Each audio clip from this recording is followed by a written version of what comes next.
schopenhaueriana, sabe, nietzschiana e tal. Ele fala que o inconsciente é formado por verdades traumáticas, né? Mas, ao mesmo tempo, no texto, Freud ele diz, que ele fala de pulsões inconscientes, sabe? Pulsões que formam o inconsciente. Isso entrou em conflito. Eu queria saber, assim, o pessoal... Então, posso fazer um comentário? Esse conflito aí. Assim, o que diz é que, e talvez todos nós fazemos uma leitura da psicanálise do Freud, que é de um Freud posterior a esse de 1915, né? Tem muitas das coisas que ele está colocando ali que não batem com o que ele reformular depois e não batem com a leitura que se faz da psicanálise. Então, tem bastante discrepâncias.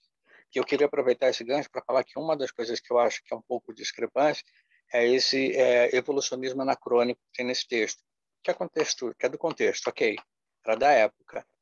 Mas se a gente tentar qualificar um pouco desse aspecto evolucionista dele ali, que está misturado um pouco de Darwin com outras coisas também, com as leituras que ele fez dos antropólogos evolucionistas e tal, talvez uma chave para a gente começar a fazer uma leitura alternativa desse texto é pensar na evolução como algum tipo de economia subjetiva que nos ajuda a lidar com o contexto externo. E que a evolução teria nos levado a um patamar em que a cultura daria conta de nos fornecer os elementos necessários para o ambiente, digamos assim, necessário para que a gente desenvolva essa economia subjetiva. E a desilusão dele é dizer, a cultura falhou nisso. Veio a guerra e a gente como que deu vários passos atrás e começou a negociar com o outro, começou a se relacionar com o outro fora deste ambiente cultural. Então, é como se nós estivéssemos retrocedidos a um estágio primitivo em que não fosse a cultura que nos alimentasse, que desse o contexto dessa economia subjetiva, mas sim uma suposta natureza, aonde pulsões, instintos e qualquer outra coisa que ele nomeie nessa época, seja o adjetivo ou o conceito que ele usar para nomear, teriam um desenvolvimento mais livre. E aí que a violência aparece. E aí que a violência aparece como um recurso, como um instrumento para nos ajudar, um instrumento ético, no sentido de que é alguma coisa que determina nossas relações uns com os outros, que supostamente estaria purificado, deveria estar purificado pela cultura e pela civilização. Bom, os comentários que eu queria fazer.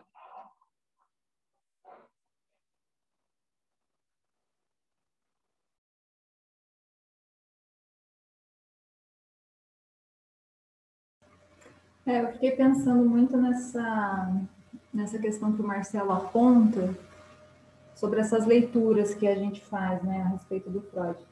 E aí eu fiquei fazendo muitas associações com os demais autores do contexto, né, porque o Durkheim, por exemplo, que é um clássico da sociologia que faleceu em 17, né, esse texto é de 2015.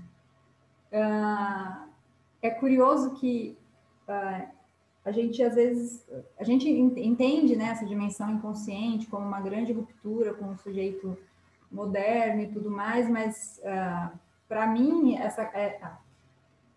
essa relação que o Freud estabelece com uma dimensão de primitivo é algo que marca muito fortemente esse texto, né? E eu até me lembrei de porque é um projeto de época, né? E eu acho que isso é interessante, assim, eu também não consigo ler o texto separando desses contextos, assim. Eu até me lembrei de um texto de uma teórica famosa, que é a Connell. Ela é famosa, assim, numa discussão da sociologia contemporânea e tudo. E ela vai olhar para o Durkheim, eu acho que de uma maneira que eu olhei para o Freud lendo o texto, né? Ela vai dizer assim, ela vai se debruçar sobre a obra do Durkheim, né, que é um clássico da sociologia, para fazer uma análise do que de fato está sendo produzido. E ela chega à conclusão de que a grande parte da teoria produzida naquele momento não era referente a pensar essa modernidade e essa Europa, como que essa Europa está se desenvolvendo, mas fazia referência fundamentalmente a um outro, né? E a um outro colocado nessa esfera do primitivismo, assim, né? Então, toda a produção daquele momento se refere a um outro primitivo, né? E aí eu li o texto pensando muito sobre essa dimensão, assim, né? De como que há todo um caldo de cultura ali que atravessa essas leituras a respeito desse outro primitivo, né?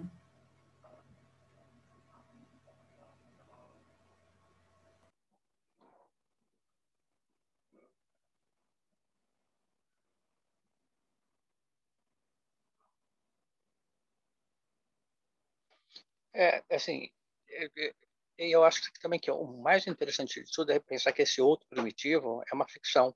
Não é um outro primitivo concreto, é uma coisa que nós inventamos até para poder pensar sobre nós mesmos, né? Então, o que você está tentando descobrir nessa época, é mais ou menos, na verdade, desde o final do século XIX, no século XX, as coisas estão mudando tão rapidamente, está tudo tão radical, tão novo, que todo mundo fica meio que se perguntando, cara, para onde a gente vai? Para entender para onde a gente vai, a gente tem que entender direito o que nós somos. E um espelho para que entendamos o que nós somos é essa ficção que é o outro. Daí a desilusão, porque sempre se projetou nesse outro um conjunto de primitivismos, né? Assim, um comportamento incivilizado, caramba, que de repente a gente descobre que a gente tem também. Assim, a desilusão da guerra é a gente inventou um outro para poder criar uma nossa imagem e agora a gente olha no espelho da guerra e a gente vê que a gente é esse outro, né? Que esse projeto de modernidade falhou, né? Que esse projeto civilizatório falhou. E eu não sei se vocês chegaram a ler o texto da Jane Russo, que a gente mencionou na aula passada, eu também não tinha lido, mas é muito interessante porque ela vai recuperar o surgimento a consolidação e quando a psicanálise chega no Brasil, quais as capturas que ela sofre ali pelos diferentes grupos sociais, pelos médicos e psiquiatras, né? E ela fala muito dessa dimensão do erotismo, assim, né? Como que havia em contexto nacional um certo simbólico de que o Brasil ele é o lugar das liberdades sexuais, né? O lugar do primitivismo por excelência, né?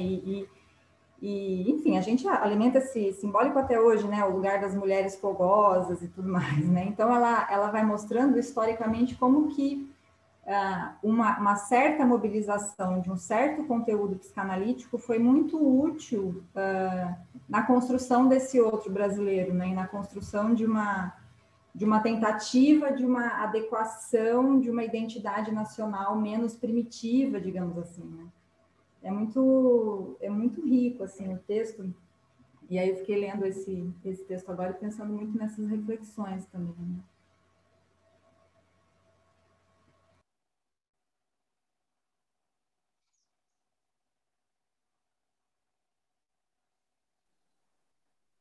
Também, né, falar do texto antes desse, que vai ser o nosso próximo texto, né? Um texto dessa época, que é o Totem e Tabu, né? Que é onde o Freud vai fazer suas incursões, né? Pela antropologia, por uma antropologia da época, assim, né? E existia isso que a Isadora falou, né? Sobre a questão, colocou lá no chat, né? Sobre essa ideia da selvageria e tal. Isso, é essa contradição que Freud está colocando justamente, né? Freud era um cara que lia o Goethe, né? Um cara que lia Shakespeare, né? Então era aquela, né? Como eram todos os médicos, pessoas, como a gente falou no encontro passado, assim, quantas pessoas eram alfabetizadas naquela época, né? Então tu vai fazer parte de uma alta cultura mesmo, né? Vocês lembram daquela história do Inferno, né? Que é do Alan Moore, né? Que foi filmada. E aí o cara está investigando quem é o Jack Estripador, daí ele diz assim, olha, quantas pessoas na nossa sociedade têm essa habilidade cirúrgica, né? Então tu vai reduzir a população para investigar em uma meia dúzia de pessoas, né? Então, claro, os caras se achavam civilizados, e o Nietzsche vai falar isso, né? Essa ideia do humano, né? Que criou esse conceito de humano para determinar justamente quem é e que não é humano, né? Os outros é que são os inumanos, né? Os selvagens e tal. Então existia isso, né? Então o Freud vai vir diante dessa guerra terrível, que é uma guerra que superou tudo que as outras guerras, né? Está no Eric Hobsbawm lá, né? No Era dos Extremos, está em outros textos que se escreveu sobre as guerras do século XX, principalmente começando com a Primeira Guerra Mundial, né? E isso vai aparecer, imagina. E o Freud fala uma coisa muito interessante no início do texto, que tem a ver com o contemporâneo, né? Eu acho muito curioso. Deixa eu pegar aqui, peraí. tomados pela agitação desses tempos de guerra, informados unilateralmente, sem distanciamento das grandes mudanças que já se realizaram, que começa a realizar, e sem previsão quanto ao futuro que está tomando forma, nós mesmos duvidamos do significado das impressões que nos assolam e do valor dos julgamentos que formamos. Né? Eu estou falando aqui basicamente que ele é como se eu fosse alguém dos dias de hoje, né? Vivendo numa bolha. Né? Quer dizer, a gente tem notícias aqui do lado, do nosso lado da guerra, né? E a gente está vivendo nesse tempo aqui, né? E tendo notícias. Tem vários trechos muito contemporâneos que o Freud coloca ali, né? Ele coloca ali, por exemplo, que os antropólogos, os psiquiatras, todos começam a fazer suas análises, se posicionando do lado da guerra. Vocês viram isso? Tem ali, isso aí é hoje, né, gente? Isso aí não tem. Vocês lembram quando deu um rolo com uma reserva indígena, não sei aonde, lá, e foi um sujeito lá, vocês viram isso? Foi um sujeito lá peitar a polícia dizendo que ele era um antropólogo de direita. E que ele tinha falado para o ministro lá, não sei o quê, que o ministro tinha autorizado. Imagina o cara se determinar antropólogo de direita. E é o que o Freud está dizendo aí, né, no texto, tu vê, né, o texto de 1915. Né, o cara está dizendo isso, olha, os antropólogos começaram a fazer análises a respeito da selvageria dos outros. Né? Os alemães estavam dizendo que os ingleses eram... Os antropólogos alemães estavam dizendo que os ingleses eram bárbaros e tal, e o contrário valia também. Os psiquiatras entraram nesse rolo, né? Tu vê. Mais adiante tem uma passagem que eu acho que replica muito bem isso que você está falando aí, Fábio, que ele diz que muito do que a gente produz ou elabora é simplesmente racionalização. A gente está só racionalizando, assim, tem o ódio ao outro, tem um monte de coisas, e a gente só está criando uma capa, e isso intelectuais fazem também, independente de qualquer coisa. O partido, a profissão que mais tinha representantes no partido nazista era de médicos, que era a elite intelectual da Alemanha na época. Então, os intelectuais produzem um verniz, uma capa que não passa de uma mera racionalização. Na sociologia, a escola de Frankfurt vai ser, não é à toa que os intelectuais vão recuperar a psicanálise para a compreensão desse fenômeno também, né? Não tem como ignorar essa dimensão, né? Então, deixa eu fazer uma coisa aqui, talvez a gente sei, assim, só uma inquietação minha. Um tempo atrás eu vi uma entrevista na televisão desses programas sensacionalistas que me marcou muito. Era uma entrevista com um preso muito famoso no sistema prisional em São Paulo, porque ele tinha, enfim, em determinado momento ele pediu para o carcereiro comprar guaraná, deu dinheiro para o carcereiro levar para ele guaraná e bolo Puma. Não sei se vocês lembram do bolo Puma, que era um bolo que vinha com uma faquinha de plástico. Lembram disso? Estão me ouvindo? Sim, sim. Ah, ok. E aí, esse preso pegou aquela faquinha que vinha com o bolo Puma, matou um colega de cela e comeu o bolo com o sangue do colega. E o repórter falou, não, mas assim, por que você fez isso? Pausa. Nesse momento que a gente imagina que a gente vai encontrar ali um sujeito, um animal, psicopata, primitivo, selvagem, sei lá, o adjetivo que a gente queira colocar, né? E aí ele virou para o repórter e disse, não, foi a melhor coisa que eu fiz. Nunca mais ninguém mexeu comigo no sistema prisional. Então, desculpa interromper. Sim, tem gente aqui no grupo pediu para avisar o senhor para liberar mais gente de entrar, tem bastante gente esperando. Desculpa interromper, pode continuar. Não, imagina. E aquele ato absurdamente cruel escondia uma racionalidade por trás disso.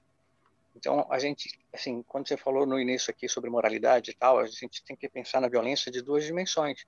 Tem uma violência que é culturalmente prescrita e que é socialmente. Eu não estou ouvindo o Marcelo, Fábio. Acho que você mutou o Marcelo sem querer, será? Espera aí, Marcelo. Oi? Agora voltou. Não, é que eu acho que foi sem querer, o Fábio deve ter colocado o mudo aí para você. Mas você Não, estava não, falando das duas dimensões da violência, né? pois é. Tem uma violência culturalmente sancionada, tem uma violência moralmente legitimada, e tem uma violência que seria essa próxima da crueldade, que tem a ver com uma economia libidinal de pulsão. Eu não sei exatamente de que maneira dizer isso, né? Então, o que a guerra, eu acho que o Freud, o que está vendo na guerra é a irrupção, ou assim, essa violência cruel. Não é a violência que se justifica por alguma outra coisa, mas é a violência que está enraizada num comportamento que ele acha que teria sido não abandonada, porque ele fala que a gente nunca perde essa coisa do primitivo em nós, mas que teria de algum modo sido purificada pela cultura, e que não foi, né? Acho que pensar a violência de formas diferentes, uma violência de crueldade mesmo, irracional, subjetiva, psíquica, não sei como classificar, e uma violência que é banal, que é culturalmente aceita, prescrita, né? E é muito próximo do que a gente está vivendo mesmo. Talvez o nosso drama tenha sido juntar as duas coisas. Talvez o nosso drama, que agora a crueldade ficou culturalmente sancionada. É verdade. Faz sentido.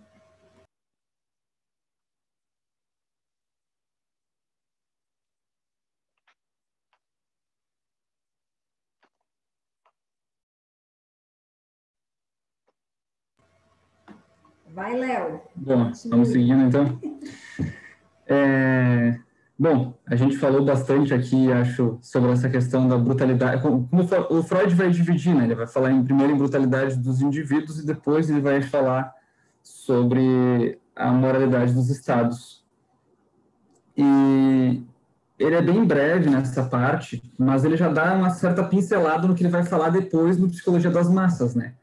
De como as massas não agem, vamos dizer assim, pelos seus interesses, mas apenas pelas suas paixões, né? E que geralmente a luta pelos seus interesses, na verdade, ela serve para mascarar ou para racionalizar a busca da satisfação de suas paixões. Gente, eu não sei se a gente já entra no segundo texto. Alguém quer comentar mais alguma coisa? Assim, pessoalmente, tá? Esse texto me foi assim muito contemporâneo, dá para dizer, porque eu acho que ele é um texto que funciona muito para a gente pensar o Brasil de hoje. Eu acho que ele fala muito sobre essa irrupção, esse retorno, que, na verdade, se a gente for ler esse texto mesmo, a gente sabe que não é um retorno, essa coisa sempre esteve aí embaixo, que é do fascismo, né? A gente pode dizer, assim, facilmente que, pelo menos do meu ponto de vista, que o que aconteceu em 2016 trouxe para a gente uma certa desilusão, né? E eu estou me referindo aqui ao golpe, né? E isso eu me lembrei muito de uma... Só um minutinho. Ô, Fábio, eu acho que tem mais gente querendo entrar ainda. Desculpa, Léo, pode continuar. Capaz. E isso me lembrou bastante de uma fala da Petra Costa no Democracia em Vertigem, quando ela diz que algo próximo disso, não lembro exatamente o que ela diz, mas ela diz algo próximo disso, né, que a nossa democracia é muito jovem, né, e que a gente precisou de um certo abalo para perceber o quão frágeis eram os pilares que suportavam essa democracia. Então, enfim, só um comentário, assim, uma coisa que me fez pensar bastante enquanto li esse texto, e ainda mais pelos acontecimentos de ontem, assim, a prisão daquele deputado, enfim, os acontecimentos recentes, assim, do nosso país. Já a partir, então... Fábio, eu estou falando muito hoje, vocês me perdoem, eu só queria colocar uma outra coisa agora. Capaz, é um prazer. Eu li, assim, que é uma coisa que me incomodou muito, eu não tenho como resolver, e não acho que a gente vai resolver aqui agora, mas eu queria plantar agora com uma semente para a gente discutir depois. Eu li um lacaniano, um debate entre lacanianos, que ele diz que não, a gente tem diferenças técnicas em relação ao que foi o fascismo, mas um ponto que a gente tem em comum agora é que o que a gente está vendo no comportamento dessas pessoas, como do deputado de ontem, etc. e tal, aí eu vou citar eles porque eu só quero plantar essa semente. É uma negação da castração, porque o que eles querem é substituir a lei pelo desejo, substituir a lei pela vontade. E aí isso daí nos levaria para um caminho diferente do fascismo. Então, só queria deixar essa coisa incomodando mais alguém, como está incomodando a mim, para a gente tentar manter isso em mente, tá? E eu acho que o Fábio pode falar mais sobre isso, mas é uma coisa que eu percebo bastante também, pegando o teu gancho, Marcelo. Os psicanalistas hoje parecem bastante interessados na questão da perversão, né? Que é justamente isso, ao meu ver, assim, é dizer que a lei não importa, que eu sou a lei, né? Sim, sim. De uma certa forma subjetiva. Então, sim. eu acho que tem bastante a ver com isso, sabe? É a sedução da ideia de que eu posso fazer o que eu quero, que gera um fascínio com figuras como a desse deputado. Ele chega lá, ele grita, briga, e todos dizem, nossa, eu quero ser assim, eu quero fazer o que eu quero, eu quero negar a lei, qualquer que seja a lei, não me importa.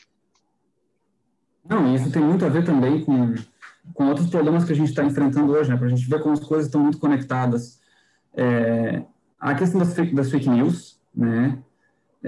Mas eu acho que uma questão assim mais profunda que isso é justamente o fato de que a verdade não importa mais, sabe? Falando da verdade, no caso, como essa instância reguladora, né? Mais como lugar da verdade do que propriamente a verdade como sendo uma espécie de correspondência.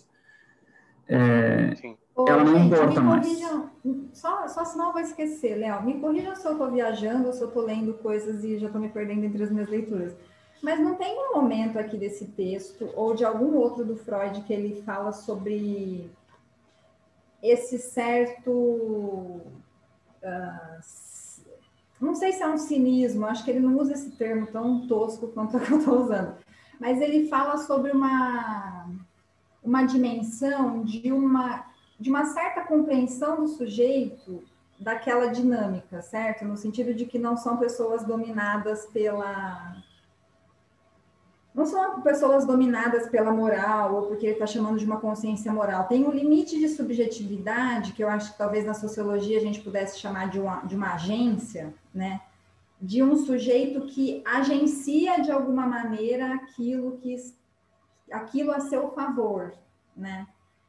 E aí vocês comentaram isso, me lembrei eu não sei se é nesse texto, mas eu me lembrei dessa passagem, assim, né? Porque às vezes também a gente coloca as coisas como se elas fossem, enfim, como se as pessoas não tivessem agência, não tivessem entendimento da situação, né? E é claro que no caso das fake news, por exemplo, né? Tem a senhorinha da esquina que acredita que aquilo realmente funciona e que ela vai, sei lá, tomar chá de não sei o que e vai curar a Covid.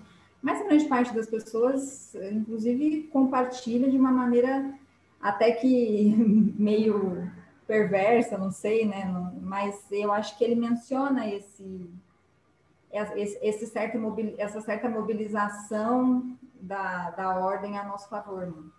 Lara, tu tens razão. Ele usa cinismo e ele usa hipocrisia. Né? As palavras, né? E isso que o Léo falou da perversão. Só vou fazer um comentário aqui. Gente, eu não quis dar a entender que todo mundo que compartilha fake news é perverso. Não, claro que não. Eu só estou jogando lenha na fogueira, querido. Você nunca leva nada pro pessoal não, aqui, só pôr lenha na fogueira. É justamente o contrário, né?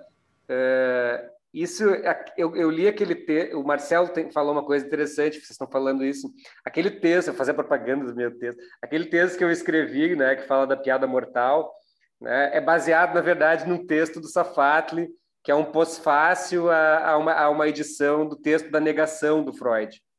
Né? Então, vai colocar assim as três formas do recalcamento, né? Ou os 3 tipos de negação. Né? Então, digamos, né? Grosso modo, resumindo, né? A negação neurótica, a negação psicótica, né? A recusa, né? A negação perversa. Então, a gente pode fazer um exercício de imaginação com relação a justamente isso. Fake news. né? Não sei se vocês viram, e aí eu gosto muito do Krenak quando ele diz que nós estamos em guerra, né? Nós estamos em guerra. O Krenak diz uma verdade absoluta, assim, né? Que é muito legal o Krenak, ele faz esse resgate dessa narrativa poderosa, assim, desses povos selvagens, né? E que sobre várias questões, né? Sobre a questão da tecnologia, né? Esses caras não tinham tecnologia, e de que, na verdade, a floresta ela não é natureza, né? É que, para nós, a ideia de tecnologia é uma lavoura de soja. Né? Aí, quando tu olha para a floresta amazônica ou para a Mata Atlântica, tu vê que tem manejo ali. Só que é um outro tipo de manejo que é muito mais avançado do que uma lavoura de soja. Né? Porque a gente acha que a ciência... A gente está nessa sinuca de bico, né? A gente acha que a ciência é a evolução e tal. Vamos comparar o mundo sem ciência e o mundo com ciência. Né? Sem ciência, tinha 80 milhões de pessoas habitando esse continente aqui. Muito felizes. Né? Manejando a selva e vivendo, etc, etc. Né? Bom, mas tudo bem. Mas não é isso que eu quero falar. Né? É justamente essa questão da negação, né? De uma certa negação. E aí entra uma fala do Zizek naquele texto, naquele vídeo que tem a realidade do virtual, que ele cita o Donald Rumsfeld, né? Que ele diz: existem coisas que nós sabemos, coisas que nós não sabemos que sabemos, coisas que nós não sabemos que não sabemos. Né? Ele vai colocando essas coisas. Né? Então, com relação a isso, por exemplo, a fake news, né? Agora teve aquele deputado, mais um bolsonarista, que está passando por um processo aqui no Rio Grande do Sul e tal, né? E tem a ver com esse outro sujeito que foi preso ontem, halterofilista lá, né? E aí entra a perversão também, né? Que só faltou a Polícia Federal servir cafezinho para ele, né? O cara foi... Vocês viram isso? Cara, se fosse qualquer cara ali que foi preso, levava chinelada, cacetada dos caras. Agora foi lá, peitou todo mundo e tal, e os caras dando tapinha nas costas, né? Esses caras têm em comum, esse Irigaray, que foi preso aqui, não foi preso, ele está sendo processado aqui, o cara tinha uma célula do gabinete do ódio. Né? Então, o cara tem lá 50 celulares, cada um com perfis em redes sociais e tal, e agora imagina que cada um desses caras tem uma dessas. Né? É um exército, né, gente? Isso é um exército, isso é guerra, isso é um exército, né? E aí entra essa questão da perversão, né? Então, tem o cara que acredita na fake news, né? O tiozão aquele do churrasco lá, que fica lá com o celular, olha aqui, ó, o iate do filho do Lula, né? Aquelas coisas assim. Tem o cara que espalha isso, né? E que ele sabe que isso é fake news, né?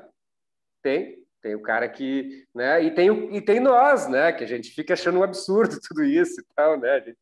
A gente fica indignado, sofrendo, mas como que as pessoas acreditam numa coisa dessas e tal, né? Isso é burrice. Né? Mas, Fábio, eu Sim. até lembrei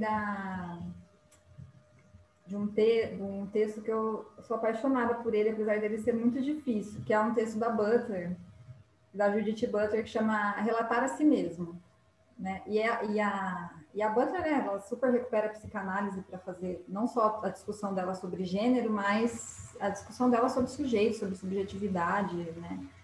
E a tese do Relatar a Si Mesmo é exatamente essa, de que o subtítulo é Os Limites da Violência Ética. Alguma coisa assim, os limites, alguma coisa assim. E ela diz isso, ela diz que quando a gente atribui claro, de uma maneira muito elaborada, estou simplificando brutalmente, mas quando a gente atribui essa racionalidade ao outro, quando a gente parte do pressuposto de que o outro é capaz de relatar a si mesmo, de dar conta de si, né? Em algumas traduções é dar conta de si, né? A gente está agindo com uma violência ética em relação a esse sujeito, né?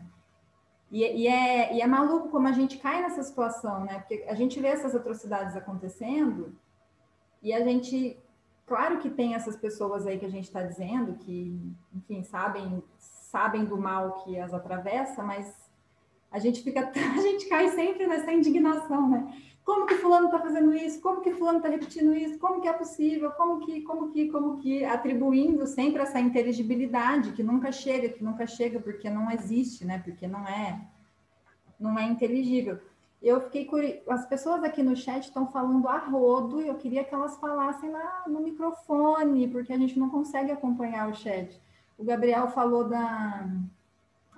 isso que a gente está falando, Fábio, que é dessa, enfim, do usar mobilizar esse contexto e essa consciência moral a nosso favor, a favor do nosso grupo, sei lá, né? O Gabriel está dizendo que é a dimensão de agenciamento coletivo de enunciação do Guattari, né? Não sei, Gabriel. Abre aí o microfone para falar com nós, querido. E, gente, todo mundo, né? Eu sei que tem gente que não gosta de falar na câmera, mas seria tão legal se falasse, porque a gente não consegue acompanhar aqui o chat. A grande questão, gente, só um pouquinho antes do Gabriel falar, é que tu colocou, o Bolsonaro é mau, gente. Essa é uma questão só. Eu não sei responder essa questão. Eu não acho que ele seria mau, eu acho que ele seria ignorante. Porque... Eu acho que ele é perverso. Só que, claro, ele representa os interesses políticos de uma classe, tem muita coisa por trás disso. Não se trata apenas do Bolsonaro, psicopata, não sei o quê. A questão é bem maior. E a questão pela qual ele ainda está lá também é muito maior. Então, não é tipo, eu acho que tem um problema em a gente pensar que é só porque o Bolsonaro é mau e não ver outras dinâmicas de poder que estão por trás disso. Eu acho que ele é ignorante e egoísta. Pensando nas atitudes, em como ele lida com as coisas. A junção dos dois, eu acho que é algo muito perigoso, principalmente para alguém no cargo que ele tem, sabe? A Maria Rita Kelf deu uma entrevista e perguntaram para ela sobre a estrutura clínica do Bolsonaro, né? Ela falou assim, olha, o Bolsonaro é mau, ele é um cara mau. E assim, é um cara perverso, né? É isso que eu acho, ele é perverso mesmo. Ele, digamos, se não fosse usar a psicanálise, né, para psiquiatria, é um psicopata. Tem uma patologia ali. Perversão e maldade não é a mesma coisa, viu, gente? Eu tenho uma dificuldade muito grande de enquadrar personalidades, comportamentos, essas coisas todas, identidades, na chave dos diagnósticos das patologias, né? Eu acho que o Bolsonaro talvez seja um mobilizador de um grupo social bastante significativo ali, né? Parece que ele conseguiu capturar alguma vontade coletiva, assim, né? Eu até lembrei agora com a Ilza falando de um texto da Eliane Brum, que eu não me lembro o nome, mas ela, acho que é a boçalidade do mal, não sei, alguma coisa assim. Ela vai falando como que o Bolsonaro, ele consegue reunir ou abraçar o brasileiro médio, né? Que é exatamente essa pessoa que não importa a lei, não importa a universidade, não importa a ciência, né? Ele deu voz, de alguma forma, a esse grupo, assim, né? Mas não consigo entender isso como essa chave do bom e do mal, assim, né? Eu acho que a gente tem que superar o maniqueísmo, sabe? Mas eu acho que eu acho que é algo que o Freud tenta passar para a gente, mas ao mesmo tempo, por exemplo, pegando o livro 17 do seminário, Lacan fala sobre o canalha, né? Ele fala que o canalha é um grande senhor todo mundo, né? O cara que tenta se fazer de grande outro, né? Para dominar o desejo alheio, né? E eu vejo o Bolsonaro, assim, nesse nível de boçalidade, entendeu? E o Lacan diz assim, o senhor todo mundo seria estúpido se não fosse perigoso, né? Porque ele acaba fazendo com que outras pessoas desçam ao nível dele, entendeu? Então eu vejo por aí, sabe? E uma coisa que eu queria diferenciar também, essa coisa do canalha se fazer de grande outro e o perverso se fazer de instrumento do grande outro. O perverso, por exemplo, o Gigi que dá o grande exemplo dele é o fundamentalista que se explode, né? O terrorista fundamentalista que se explode como instrumento, sei lá, de qualquer deus que ele vai seguir, né? E o canalha é esse que fala assim, ó, vai na frente, tá? O Zygmunt Bauman tem um livro dele, eu acho que é o Modernidade e Ambivalência, eu acho. E ele diz que Hitler não era mau, né? Porque ele diz que o ideal do nazismo, da eugenia, né, era melhorar a humanidade. Então não era mal, né? É como tu vai pensar o Thanos, né, dos Vingadores, né, vocês viram o Thanos, o Thanatos, né? O Thanos dos Vingadores, ele queria o bem, cara. Ele diz, olha, eu vou acabar com a fome. Como é que eu vou acabar com a fome? Matando metade dos seres vivos que existem. E ele insiste no argumento dele até o fim, né? Dizendo, não, eu trouxe a paz para o universo. Tanto que os próprios Vingadores reconhecem isso, né? No último filme, né? Que eles estão lá, eles estão lá numa reunião e mas não acontece nada, né? Não tem ninguém não tem guerra mais, não tem mais nada. O Thanos conseguiu, né? Essa é uma discussão muito interessante sobre o problema do mal. Entra o Spinoza, entra Ana Arendt, quer dizer, o Bolsonaro é mal, quer dizer, o Bolsonaro fica pensando assim, olha, eu quero prejudicar as pessoas, ou de repente não, ele é um cara que defende a pátria, né? Ele tem a biografia do Bolsonaro que tem naquele podcast muito legal tu imagina assim, mas realmente, né? Esse cara não é um cara que quer o mal das pessoas, né? Isso é uma discussão muito legal. Eu acho assim. A Hannah Arendt foi achincalhada, desculpa, Marcelo, mas ela foi achincalhada pelos judeus por fazer toda uma elaboração sobre como que os judeus tinham contribuído com o nazismo, né? Bom, assim, eu acho que não dá para definir o Bolsonaro com 2, 3, 4, 5 coisas. Aquilo ali é uma cebola, tem várias camadas, né? Tem muitas e muitas camadas. Ele consegue mobilizar pessoas por representar o ideal do homem de bem. Ele consegue representar, achar que pessoas o representam porque ele defende valores cristãos. Eu acho que o problema dele, antes de ser mal, é falta de empatia. E falta de empatia mobiliza pra caramba, porque para todo mundo empatia é um custo. A gente se importar com outro significa, a não ser para as pessoas que tenham ali uma estrutura qualquer muito altruísta, para qualquer outra pessoa empatia é custosa. Aí vem alguém e fala que não ter empatia é legal, caramba, isso é ótimo. Então tem um monte de seduções ali, tem um monte de coisas que o tornam atraente para um grande segmento de pessoas. Agora, eu não acho que ele faça isso tudo porque ele tem algum tipo de genialidade, ou alguma coisa, porque eu acho que ele é polimorfo, sim. Ele navega muito no que vai dando certo ali, né? Então, ele fala alguma coisa, colou, ele viaja naquilo. Ele fala outra coisa, colou, ele vai naquela outra onda. Eu não acho que isso seja algum tipo de genialidade dele, uma capacidade que ele tem de aglutinar diferentes camadas. Eu acho que ele está indo a reboque de um processo. E tem outra questão importante que eu acho que tem a ver com essa coisa da representação da morte. Uma coisa que eu queria falar sobre isso quando eu li o texto do Freud, né? E eu tinha escrito isso nesse texto aí que eu escrevi sobre a negação, depois eu apaguei, né?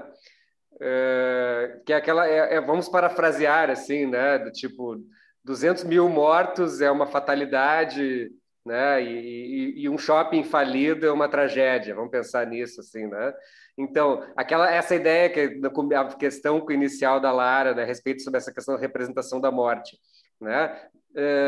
As pessoas, de certa forma, porque o Bolsonaro ele se mostra solidário ao vendedor de pipoca da esquina, né? Ao camelô, ao cara que ele diz isso, né? Olha, é muito pior as pessoas perderem o emprego, né?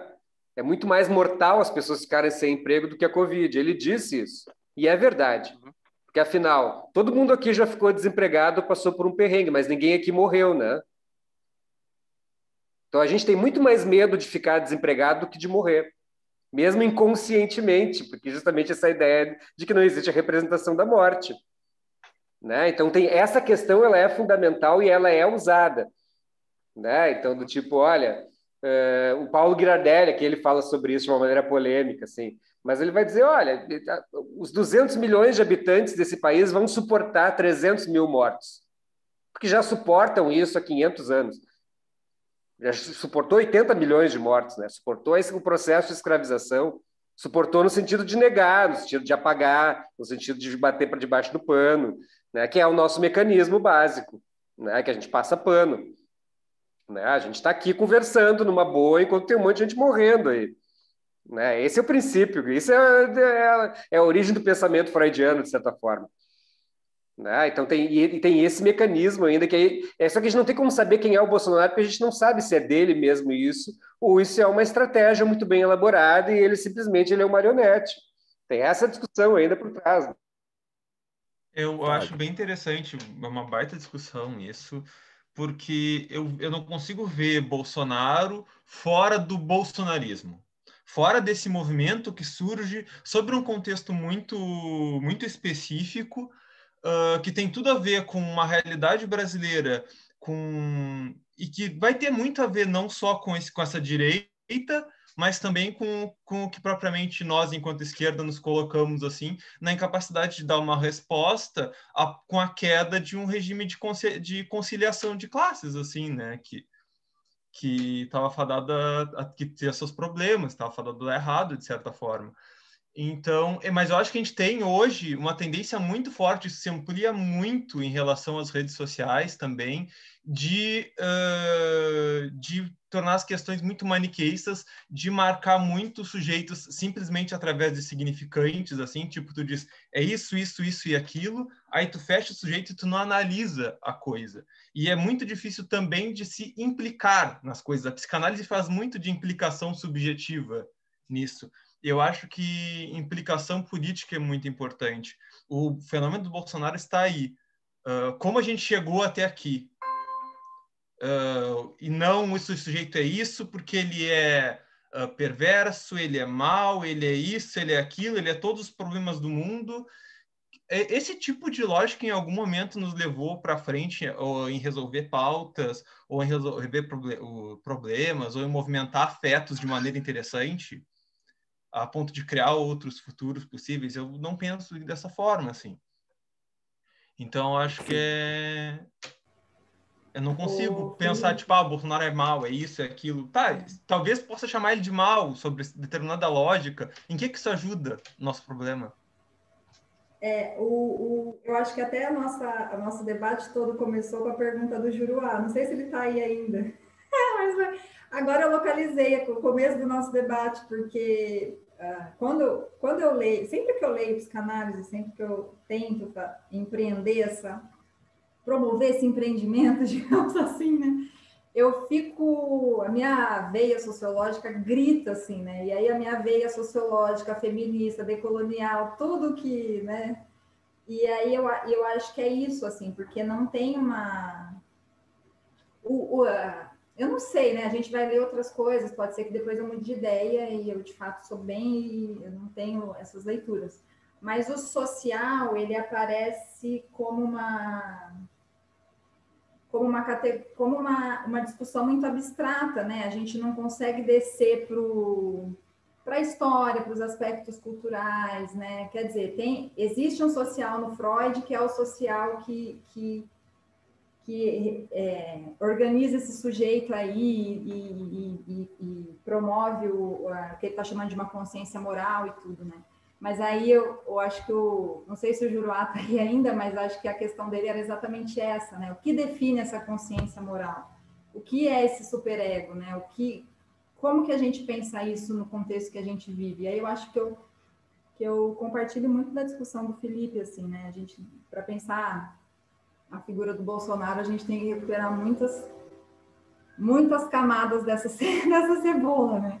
Como disse o Marcelo. Até, inclusive, a gente parar para pensar um pouco, observar esse contexto geopolítico em que surgem esses fenômenos como o Bolsonaro, que não é único.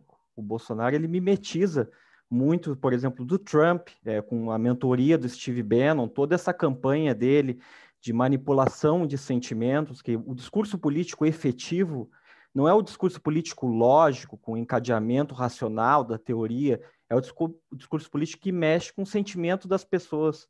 E eles pegaram essa vaga no Brasil, por exemplo, de um ressentimento profundo, classes sociais que vinham perdendo o poder aquisitivo, e cuja promessa é que aquela continuidade daqueles supostos governos que vinham, né, se alongando no Brasil, seria o suposto fim do Brasil. Nós temos grandes agências de investimento, como, por exemplo, a Empíricos, que vendia o fim do Brasil.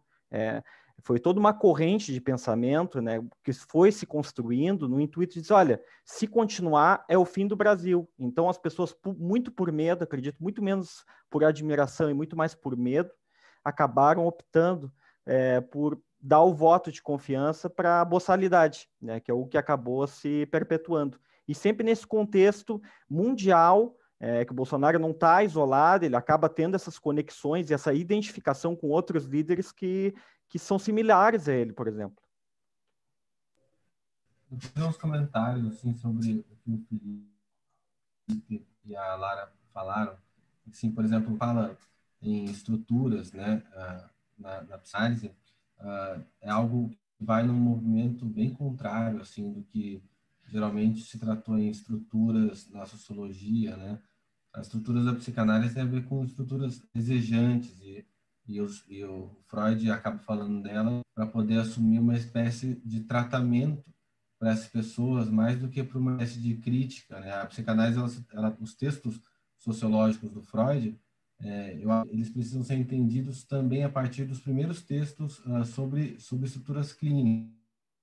Por exemplo, desde os estudos sobre histeria, né? Entender como a estrutura desejante de uma histérica funciona para poder tratá-la, saber qual que é, são umas preocupações muito distintas, por exemplo, das preocupações dos clássicos da sociologia, né?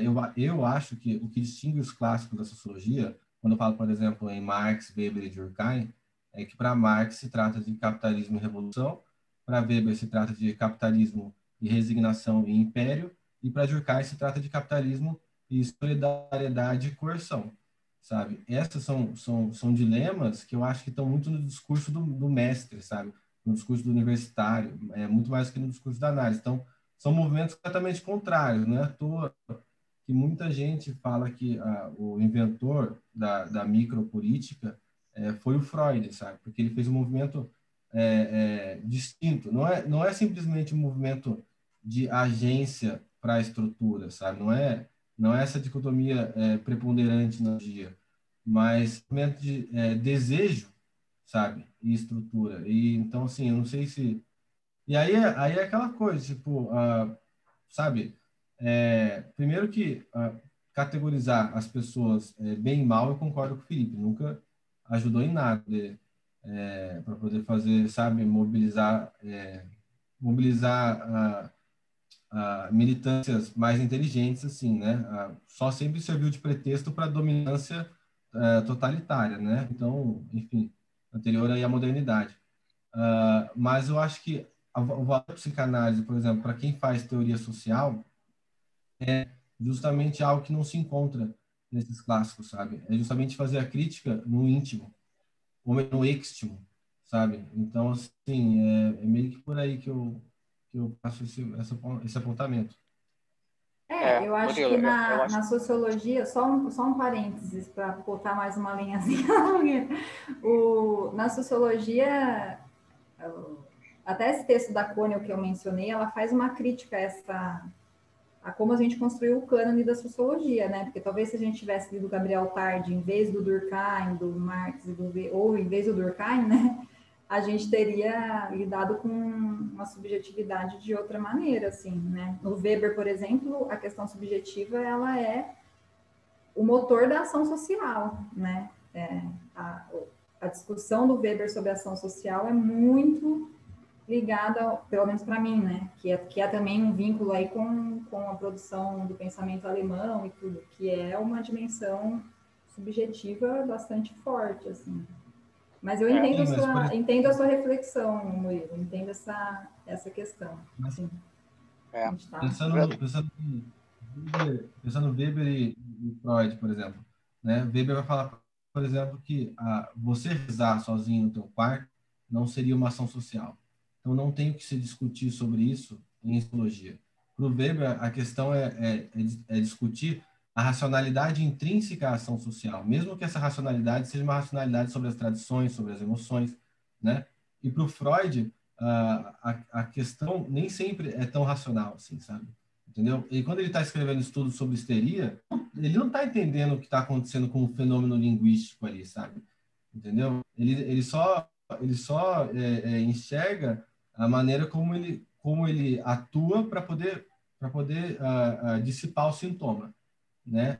É isso que ele está vendo. Então, assim, por mais que o Weber seja um sociólogo da agência, ele não chega nem perto do nível extimo, né? Nível íntimo, assim, que a psicanálise chega, sabe? Por considerar a questão do desejo.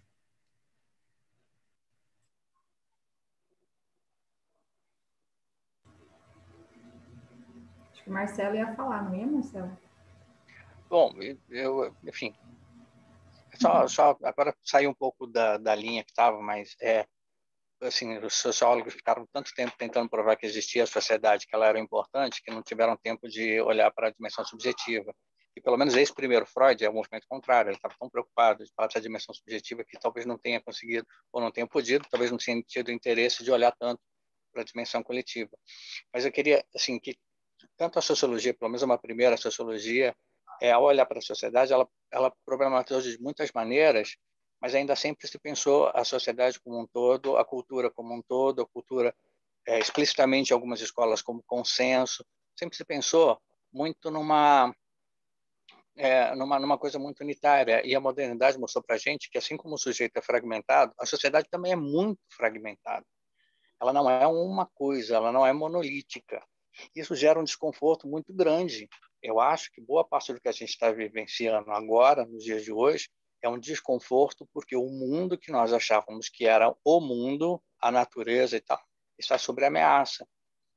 A heteronormatividade está sendo ameaçada pelos movimentos políticos LGBT, a dominação masculina está sendo ameaçada, tudo isso supostamente natural está sendo ameaçada pelo feminismo, e sei lá, várias outras coisas que montam uma pauta de ameaça à unicidade do mundo, de ameaça a uma solidez do mundo. E essa solidez tem uma dimensão subjetiva, que é ontológica. Se o mundo tal qual eu acreditei está ruindo, eu vou ruir subjetivamente também, a não ser que eu faça alguma coisa para reagir contra isso. Eu acho que é esse rancor que, de alguma maneira, está sendo capitaneado, de alguma maneira está sendo captado pelo bolsonarismo. Não é à toa que a pauta dele, substantivamente, se volta contra questões de gênero, questões de sexualidade, que são as pontas de lança da desconstrução dessa naturalização, dessa homogeneização de um mundo natural. E, obviamente, que isso vai contra privilégios, e são essas pessoas que estão reclamando, né? Estão se queixando, estão tentando mobilizar politicamente esses medos, como diz, acho que o Diego, mobilizar politicamente esses medos para fazer uma reação. Eu fiquei até pensando na discussão que eu tenho acompanhado o pessoal fazer, acho que até o Safatli, não sei se alguém tem condições de falar sobre isso, assim. Lara, mas o Safatli, só para não perder o raciocínio, Fábio, a própria Maria Rita Kel, acho que ela até tem um livro que é intitulado alguma coisa do ressentimento, alguma discussão sobre ressentimento, né? Eles têm falado dessa política de ressentimento, que acho que você usou outro termo, Marcelo, mas não sei se alguém quiser falar sobre isso, eu fico super curiosa. Não, se tu falasse do Safatli, eu ia falar justamente sobre o Safatli. Né? Safatli, Paulo Arantes, o Safatli fala muito disso, né? O Zizek fala sobre isso. Daí, eu vou propor, Marcelo, isso aí a gente podia fazer um simpósio sobre isso, sobre essa discussão. Tá? E se tem um livro do Zizek que chama Visão em Paralaxe, né, onde ele fala justamente sobre essa questão. Olha, e se a gente tentar enxergar, e o Safatli e o Paulo Arantes têm pensado nisso, enxergar isso de outra forma, né, de que o Bolsonaro, na verdade, não representa o conservadorismo, ele representa o espírito revolucionário. Né? O Bolsonaro e o bolsonarismo, eles representam uma ruptura. Né? E que agora a esquerda está pensando... A esquerda está sendo moral, a esquerda está sendo... a função paterna está na esquerda. Né? A esquerda está defendendo as instituições. A esquerda está dizendo o que tu pode e o que tu não pode falar, te dando tapa na mão, batendo com régua na tua mão para dizer, tu pode falar isso, tu não pode falar aquilo. E a direita que está dizendo, não, só um pouquinho, vamos romper. E de certa forma, eles romperam com uma certa... democracia. Agora, e aí eu estava falando isso ontem, né, Juruá, na nossa aula, né? Falei sobre isso. Olha, quem aqui não desejaria invadir o Congresso Nacional e cagar aqueles caras a pau? Quem fez isso foi a ultradireita americana. Né? Foi lá e realizou o nosso desejo. E nós aqui defendendo o Congresso. Não, tu não pode invadir o Congresso. Congresso americano. Imagina nos anos 80, nos anos 70, né? Tu falasse para a esquerda brasileira assim, invadiram o Congresso americano, os caras iam soltar foguete. Os caras iam lá junto. Mas são as Panteras Negras. Claro. São as Panteras Negras invadindo. Panteras Negras é isso, no curso amanhã de sábado sobre a defesa, essa história do Bolsonaro, vamos liberar as armas e tal, beleza, cara, vamos comprar arma e vamos tocar fogo na direita. Os Panteras Negras usavam fuzil, né? Os caras andavam armados e davam tiro na polícia. Era isso que eles faziam. E é a aberração da prisão de ontem, né? Porque se a gente pensar nas atrocidades que o Bolsonaro falou e o STF não teve nenhuma atitude como a de ontem, de prender o deputado, a hora que eu vi aquela prisão, eu pensei, puta, olha que cagada. E né, esse nível de realidade que a gente está vivendo, né? Quem não gostaria de ir lá tocar fogo nas togas daqueles velhos lá? Eu gostaria. Não, eu acho que é bem interessante, porque se pensar também, a esquerda está muito, hoje, né, é legalista, o Safate fala bastante disso, e tem uma questão muito de punitivismo, de ir pelas instituições, da lei, da prisão, entendeu? E realmente, tipo, um problema, a extrema-direita está odiando o STF, a gente não, e eu vejo muita gente esquerda, não, o STF é importante, é o bastião da Constituição, etc. Cara, o STF não tem nenhuma conexão com as pautas populares, eles não são colocados lá democraticamente, o STF é um problema da maneira que é, de fato. A democracia Sim. liberal, ela não funciona, de fato, não existe democracia, de fato. Então, a esquerda não consegue radicalizar, é bem isso, assim, é perfeitamente colocado. Exatamente. Eu lembrei de uma coisa... Desculpa, pode falar, Marcelo. Professor. Não, rápido, eu entendo a crítica, mas é uma questão de quem tem mais garrafa vazia para vender. Se a gente sair das instituições, o que a gente vai poder fazer? Eu não tenho milícia, a gente não tem milícia. É complicado. Aí retorna para o Weber, que a gente está aumentando o monopólio do uso da força. A esquerda não pode mais fazer estratégia de sair por aí com fuzil, sabe? Senão a gente vai perder. Isso, Exatamente. Que a gente está falando aqui, já, né? Então, assim, aí o que a gente faz? Em vez de a gente fazer uma revolução real, a gente faz uma revolução simbólica. Entendeu? A questão assim, é pensar as estratégias, né? Como é que elas podem ser colocadas. E fazer com que a gente reflita que, por mais que não dê para fazer essa revolução real, nem por isso a gente deva cair no foucaultianismo, sabe? Nem por isso as pessoas de esquerda têm que considerar que o neoliberalismo é o último estágio, não tem mais o que fazer, então social-democracia é a melhor das opções, sabe? Entendeu? E essa coisa de olhar... Primeiro, eu amo esse livro do Gigi, que é A Visão é Paralaxe, para mim, é um dos melhores livros, acho que até comentei isso no último encontro. Mas, assim, eu vejo o Bolsonaro, eu nunca o vi como um conservador. Para mim, ele é um reacionário. Um reacionário é simplesmente um cara que violentamente tenta retroceder a uma ordem, por exemplo, da ordem da ditadura militar, sabe, entendeu? Que é o oposto de um revolucionário. O revolucionário é um cara que ele parte para a violência, né? Já que não é o uso legítimo da força, parte para a violência para poder construir uma nova sociedade, dar um novo sentido ao que já foi constituído antes, entendeu? Ser revolucionário hoje não tem a ver com, por exemplo, buscar constituir uma União Soviética, isso já aconteceu, deu errado. Tem que se buscar constituir algo dentro disso.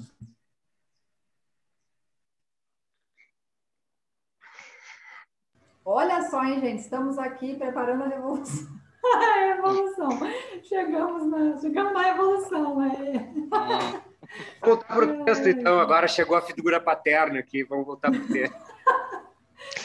Então, remetendo essa questão da figura paterna, talvez, né? Porque eu não sou nenhuma... Mas, às vezes, talvez as pessoas, essa questão do bolsonarismo, enfim... tem elegido ele assim por se identificarem também com as questões dos preconceitos, porque ele é uma figura que ele coloca o que enfim, ele coloca tudo que pensa para fora, enfim, pode haver essa identificação por parte de muitos. Acho essa dupla tem razão. E porque, por exemplo, era bem no início da campanha, foi muito visível, até mesmo antes, quando teve as famílias que queriam reaver os restos mortais das famílias, né? Então, o que acontece? Que ele até colocou na porta do gabinete um folheto de que quem vai atrás de osso é cachorro, é uma coisa assim, eu não lembro. Sim, Então, eu acho que era muito visível isso. Então, talvez tenha muito essa questão da identificação também, dos preconceitos, uma voz ativa. Ah, ele fala por todos os que se identificam com ele. Júlia, você tem razão. Eu penso que se essa é a revolução, eu fico até com medo. Júlia, eu acho que você tem que chamar a atenção do que você falou para essas duas dimensões. Assim, as pessoas se identificam com ele pelo conteúdo, ele é misógino, ele é homofóbico, e tem muita gente que é assim também. Mas se identificam com ele porque ele vocaliza isso. Ele não tem medo de dizer, ele vai lá e fala. E o que as pessoas desejam é também poder falar, ou pelo menos não se sentirem acuadas por aquilo que sentem. Então, separadas, essas duas coisas não funcionariam, tá? Porque o homofóbico tem um monte por aí, tá? Agora, que não pode falar, também tem um monte por aí. Ele representa aquele que é o oposto do politicamente correto. Assim, quando a gente vê o movimento o crescimento dos evangélicos no Brasil, a gente tende a achar que é uma coisa de massa grande e tal. Quando a gente olha para dentro do movimento, a gente percebe que tem um trânsito religioso muito grande. O termo sociológico para isso é esse mesmo, trânsito religioso. Os evangélicos circulam de igrejas para igrejas, de denominações para denominações, com uma flexibilidade enorme.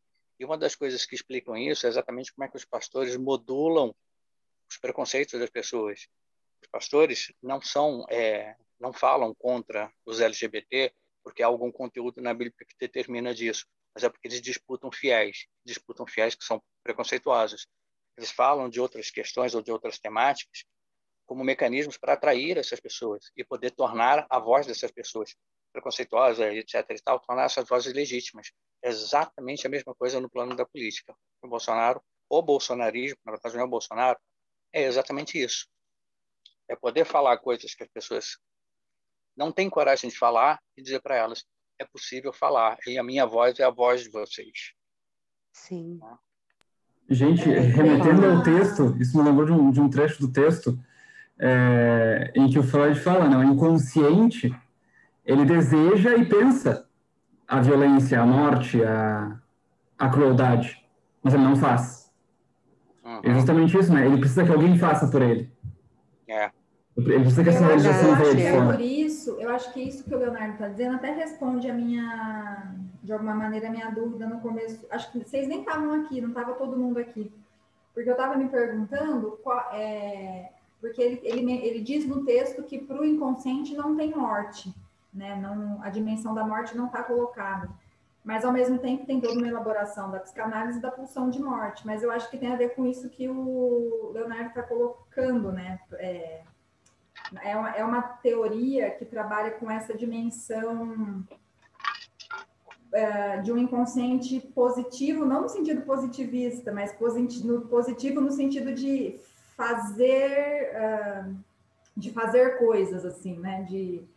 Então, é por isso que a morte não é pelo menos na teoria dele, não é a gente não tem no nosso inconsciente uma dimensão social da morte, né? É como se a morte estivesse naquele pacote todo ali que é... Isso, é como se a morte fosse barrada, digamos, né? Assim. Eu estou confusa, mas eu entendi agora. Tem discussões importantes no nível pulsional, por exemplo, como ele diz ali, né?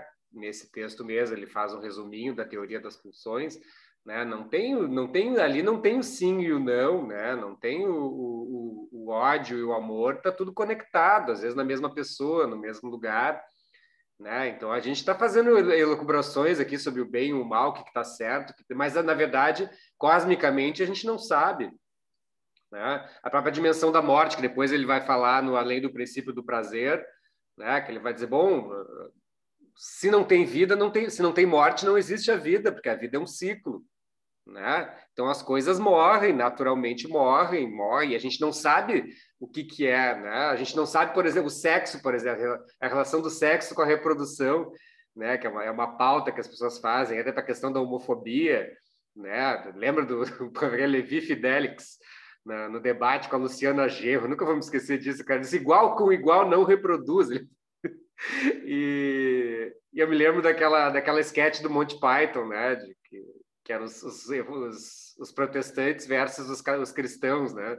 Aí o casal protestante, assim, todo empolado, né? Vendo aqueles milhões de filhos dos cristãos, dizendo, tu vê, né? Essas pessoas aí, elas fazem sexo cada vez que elas transam, né? E daí ele, não, nós, os protestantes e tal, nós temos liberdade, né? Para fazer sexo quando a gente quiser e tal, né? E aí a mulher fala, pois é, né? Realmente a gente tem 2 filhos. E a gente fez sexo 2 vezes, porque a gente pode, mas a gente tem liberdade de fazer quando que a gente quiser, né? E aí a história é essa, o sexo não tem, para nós o sexo não tem nada a ver com a reprodução, né, gente? Socialmente, né? O inconsciente não tem uma representação social, a reprodução também não tem, né? A gente não, nenhuma espécie faz sexo para se reproduzir, né? Porque não existe essa teleologia. Né? Inclusive, a psicanálise vai dizer que né, o sexo, a reprodução atrapalha o sexo. Né? A verdadeira revolução sexual foi feita com a invenção dos contraceptivos. Né? O sexo acaba. O Freud é um exemplo disso, assim, né? A mulher dele começou a ter um filho atrás do outro e tal, e aí ele optou pela abstinência. A biografia do Freud é muito interessante nesse sentido, assim, né? Porque ele era um daqueles caras, assim, que aquilo que ele escreve tem pouco a ver com a vida dele, né? Mas vamos seguir, hein? Eu quero falar de morte hoje. Beleza, gente. Partindo pro... Será que vai dar tempo, Fábio?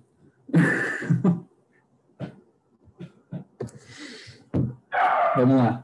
Tá, o segundo texto, então, o Freud vai falar, né, ele vai abordar as mudanças que a guerra trouxe na nossa relação com a morte. E isso está relacionado já com o que a gente vem falando. E ele começa o texto já dizendo, né, a nossa relação com a morte não era sincera. Ela era uma relação de deixar de lado, né, porque é isso que a gente precisa para viver mesmo, né, fingir que a gente não vai morrer. Inclusive, eu queria fazer um gancho já com o que a gente estava comentando antes, porque no texto anterior o Freud fala sobre heroísmo, né? E eu lembrei de algo que a Lara falou e agora eu me esqueci. Então, se ela puder lembrar por gentileza, eu acho que tem muito a ver com essa questão. Nem eu me lembro. Ah, então, se alguém lembrar, a gente volta para isso, mas, enfim, vamos lá. Ele vai falar, né, que a morte é irrepresentável. Para o inconsciente, a morte é irrepresentável, né? E para a gente mesmo, na nossa vida cotidiana, a morte é verdade, Fábio, tem que pensar para esquecer mesmo. Mas, enfim, ninguém consegue pensar na própria morte, né? É um momento de vida que a gente não vive. Então, ele vai falar que a gente sistematicamente tentava tratar a morte como um acidente, como algo que acontece por ocasião e não como uma necessidade, né? E justamente a gente tinha consequências práticas, né, por essa nossa relação com a morte. Por exemplo, a gente não levava a vida até suas últimas consequências, né? É mais fácil e cômodo viver e levar a vida, nossa vida cotidiana, com suas frustrações, seus percalços, se a gente imagina que vai viver mais uns 50 anos. Se tu imagina que pode morrer a qualquer momento, tu vai fazer só o que tu quer fazer mesmo. E a gente já vê uma certa relação dessa interdição da morte, né, dessa barragem da morte como algo muito, muito importante para o desenvolvimento teórico do Freud. Toda a questão das pulsões tem muito a ver com isso também, toda a questão da castração tem a ver com isso. E, de novo, a gente passa a encontrar já nesse texto muitas das coisas que vão ressurgir posteriormente na teoria dele. Tem uma parte que eu acho muito interessante, que é quando ele fala de ficção e de arte, de modo geral. Ele fala de literatura, fala de ficção, porque ele aborda, né, justamente esse tema de uma segunda vida, né, para dizer.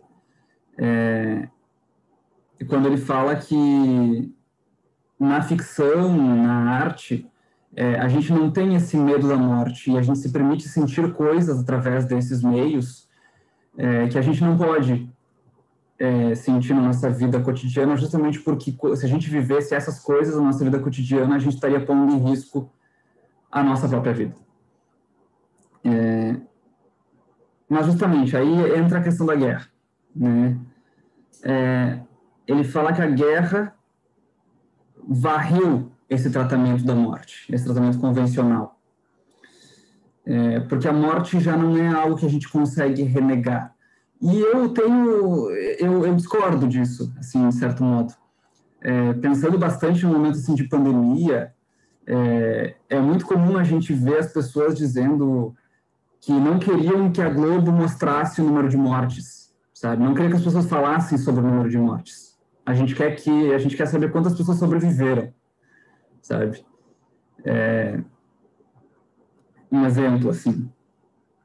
Mas aí ele vai falar, né, que a vida tornou-se interessante novamente, justamente por causa daquela inversão que a gente estava falando antes, de tudo isso que a gente não põe em risco, de tudo isso que a gente se priva de viver pelo medo da morte.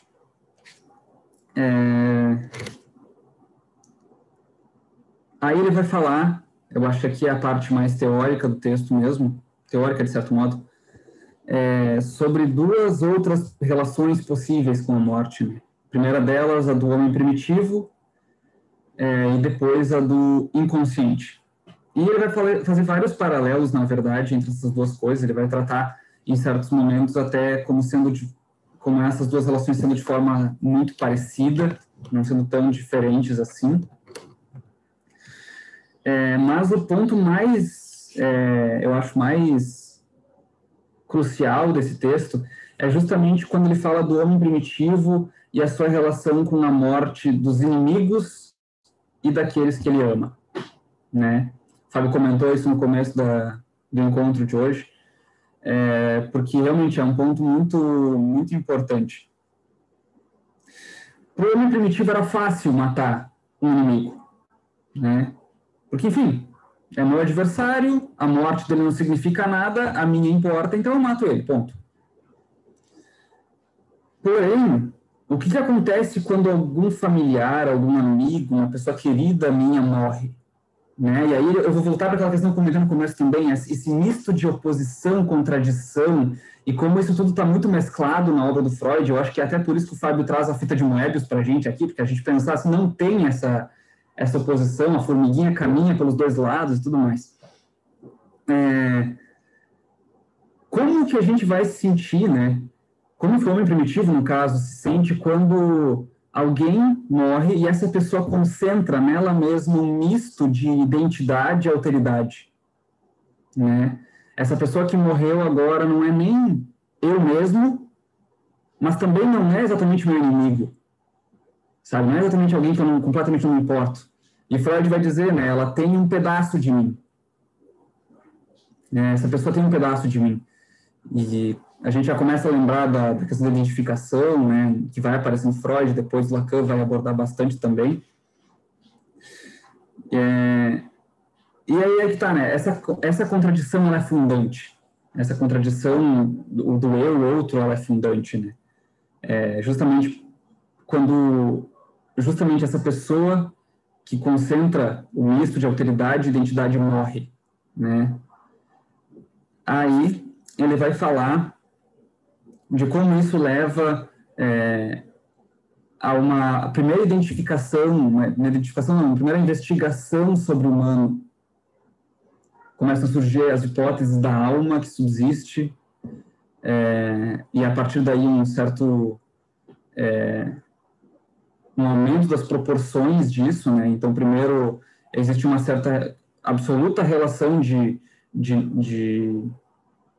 indiferença com relação ao morto. Aí, quando uma pessoa querida morre, essa relação sofre um abalo e, a partir daí, começa a surgir um sentimento de culpa, né? E essa culpa vai se estendendo aos estrangeiros, aqueles que eu não conheço, e, posteriormente, também aos meus inimigos. E aí, isso funda, para o Freud, a teoria da alma, né? A teoria de que existem almas que subsistem, a ideia de que existem almas que subsistem, a ideia de que existem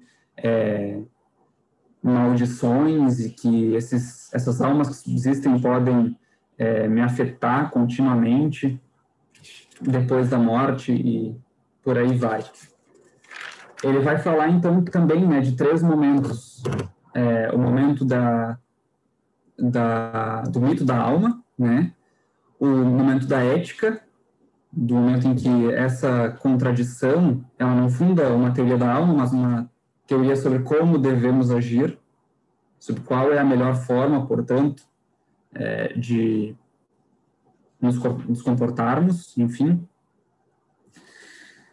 E aí, já entrando na questão do inconsciente, né, já abordando a relação do inconsciente com a morte, ele vai trazer a questão da neurose, né? No momento do Freud, para ele, essa nossa ambivalência em relação à morte, ela funda a neurose.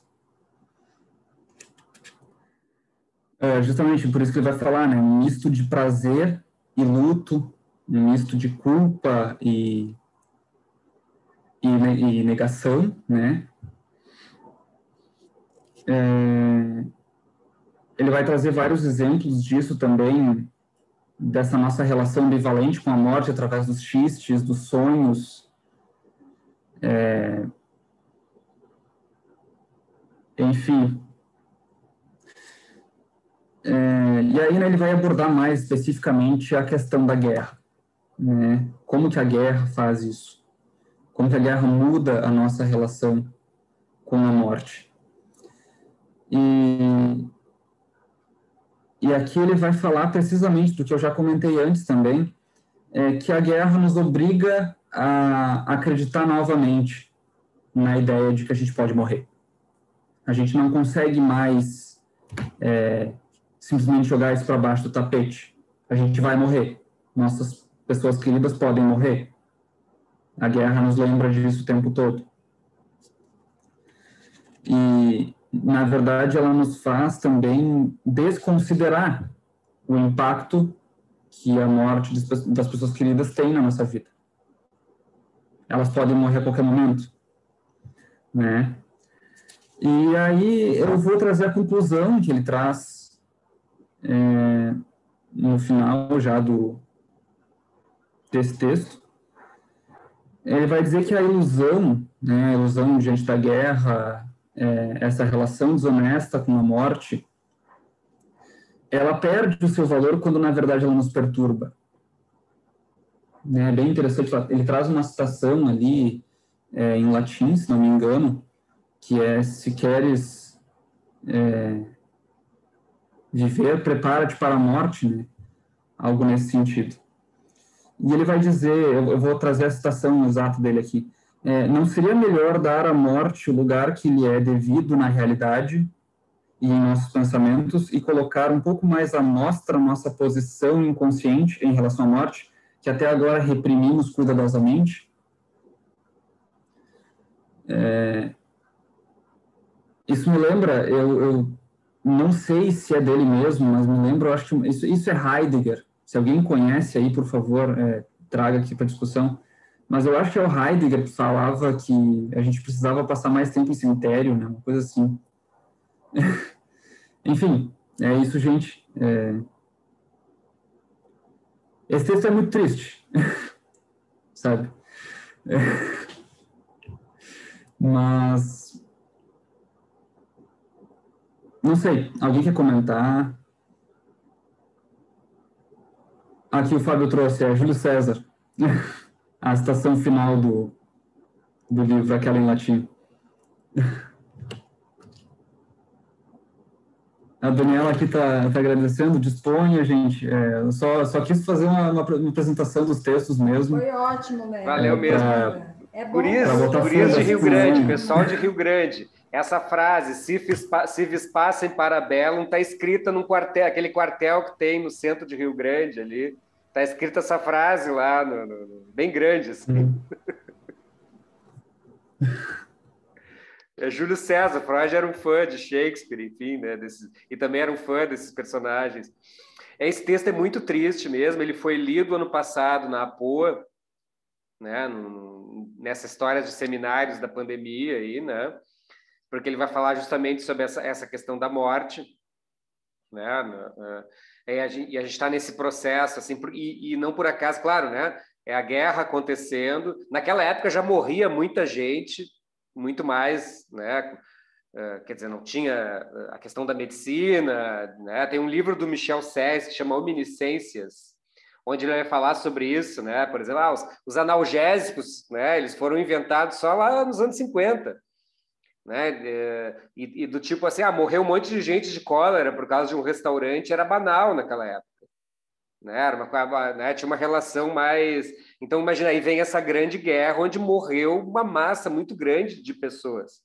Se a gente for ver o 1917, né? O que eu acho muito interessante desse filme é o detalhe da idade dos personagens, né? São crianças ali combatendo na guerra, né? Porque foi uma guerra onde as pessoas morreram muito. E muitos pacientes do Freud, muitos colegas do Freud, né? O próprio Jung serviu na guerra, Ferenczi serviu na guerra como médicos, né? Muita gente morreu ou ficou sequelada em função da guerra. O próximo é Totem e Tabu, né?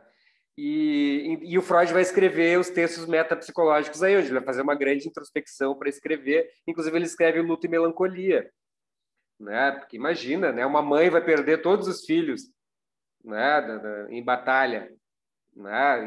Então as pessoas, isso vai e aqui já se refere ao luto e melancolia com relação a isso, né? Quer dizer, o que é o luto, né? Como é que é isso? É justamente essa relação da representação da morte da outra pessoa, que ela morre enquanto pessoa, né? Mas não morre enquanto imagem. Né? Tem um texto maravilhoso do Walter Hugo Mãe, que chama Fábrica de Fazeres Espanhóis. Não, A Máquina de Fazer Espanhóis, do Walter Hugo Mãe. Alguém já leu esse livro? É um escritor angolano. Né? Ele é contado em primeira pessoa por um homem, né, de idade, que vive com a sua esposa a vida toda, né? E ela vai para o hospital, e eles têm a sua vida autônoma e tal, né? E é contado em primeira pessoa. Aí eles entram no hospital e aí para fazer um exame banal, assim, né? E aí ela morre, né? Tipo, a coisa, vamos ali fazer uma ecografia, alguma coisa assim, e a mulher morre. E aí e aí de uma hora para outra ele é colocado no asilo. Daí são histórias sobre a vida no asilo. Mas o mais interessante é que no momento em que ela morre, né, ele fica pensando sobre isso, né, sobre a morte dessa mulher que viveu com ele tanto tempo e ela morreu abruptamente, né? E aí ele pensa uma coisa que é diretamente ligada ao luto e melancolia do Freud, né, que ele diz assim: que bom que a gente pudesse deletar, aliás, que bom que esse sentimento que a gente tem pelas pessoas morresse junto com elas. Né? Na hora que a pessoa morreu, ela desaparece, junto com o sentimento, mas não, o amor fica, né? A pessoa ela fica ali, né? Ela fica ali dentro da nossa cabeça, e o Freud vai dizer que é quase uma psicose temporária, assim, né? Porque a tua imagem não condiz com aquilo que tem na tua cabeça, não condiz com a realidade, né? Tanto que tem os mecanismos do luto lá, né? Tu nega, né? Todos aqueles mecanismos. Tu vai ter um trabalho psíquico sobre essa questão, que vai ter e a elaboração do luto ela vai ser complexa. E o Freud fala justamente disso quando ele fala sobre essa ideia da morte. Né? Cara, uma coisa é tu matar o teu inimigo lá, outra coisa é quando uma pessoa que eu acho genial isso, né? Ele faz mesmo que uma genealogia do luto e melancolia, né? Quer dizer, como é que eu vou suportar a morte de uma pessoa que eu gosto? Né? E tem uma série francesa que tem no Netflix, que agora eu não me lembro do nome, que é justamente o oposto. Né? A França descobre um método de regeneração eterna. Então, quando tu faz 30 anos, tu entra numa banheira lá, a cada 2 anos, e tu vive para sempre com 30 anos. Né? E aí as pessoas não sabem mais o que é a morte. Né? Até tem gente que morre, assim, mas é muito pouco, estatisticamente. Então, quando morre um ente querido, tem um serviço de psicologia lá, que o cara vai com uma esferinha, que é meio que um analgésico, ele é futurista, assim, porque tem que dar uma atenção extra especial para as vítimas quando tu vai falar que uma pessoa morreu, porque ninguém morre ali. Então, a representação da morte está quase desaparecendo. E o mais interessante, né? Para começar, claro que, como toda série tem, existe uma facção terrorista de pessoas que querem morrer, né? Que querem envelhecer normalmente e morrer. Então, a esquerda do filme é essa. Mas tem outro, né? Os ultra ricos fazem o que não morrem, que são imortais, eles fazem o quê? Aí entra a grande questão do desejo, né? Do Freud. Eles raptam pessoas, tá? E injetam nelas uma substância onde elas envelhecem rapidamente e morrem numa questão de 1 hora. E eles ficam assistindo isso.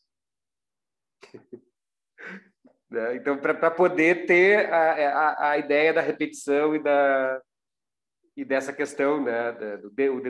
Bom, de realizar o desejo, né? Da morte e tal. Eu me lembrei de um vídeo, não sei se vocês já viram, assim, é um documentáriozinho pequenininho, acho que tem 16 minutos, depois eu vou colocar lá no grupo, chama Solitário Anônimo. É um cara que queria morrer, assim, e aí fizeram um documentário em cima da experiência desse cara.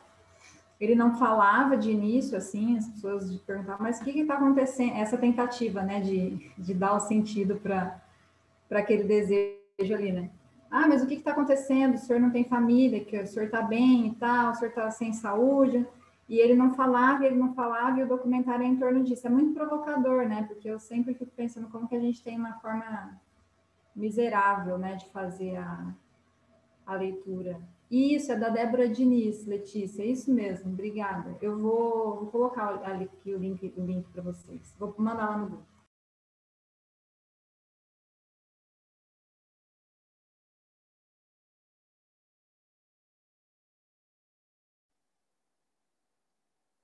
Agora imagina hoje, né, gente? A pandemia ela mexe um pouco com a nossa representação da morte, né? Então muitas pessoas que tiveram entes queridos mortos e não puderam ir no velório, né? Pessoas que mataram seus entes queridos sem querer, né? Eu conheço vários casos. Um exemplo, assim, tipo, a criatura foi numa festa, né? E mora com a mãe idosa, e a mãe, logo em seguida, pegou a Covid e morreu. E a pessoa fez o teste lá, e foi ela que transmitiu para a mãe. Imagina tu lidar com uma coisa dessas. Né? E várias outras. E justamente essa ideia da negação dos 200 mil mortos. Né? Pensem na Boate Kiss, né? Do tipo, foram 300 mortos e, gente, é um horror. A gente vê aquilo como um filme de terror. Né? Mas para nós, não. Né? A maioria de nós está vendo um número.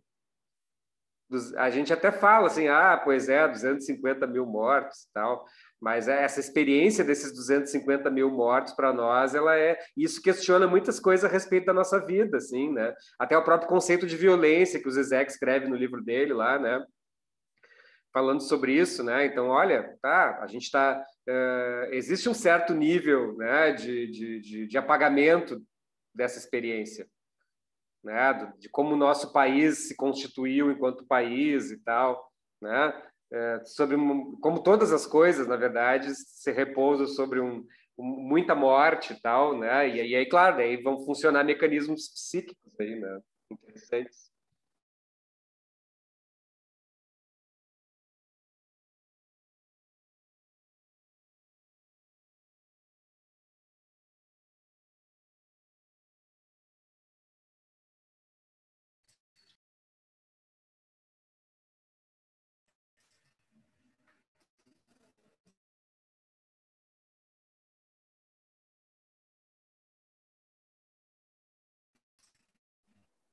É difícil falar sobre a morte, é isso, Fábio, pô? eu tenho uma dúvida sobre a apresentação da próxima semana. Sim, diga.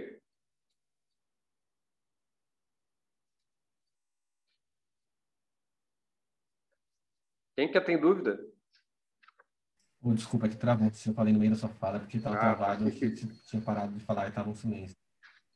Tá? Então, eu tenho dúvida.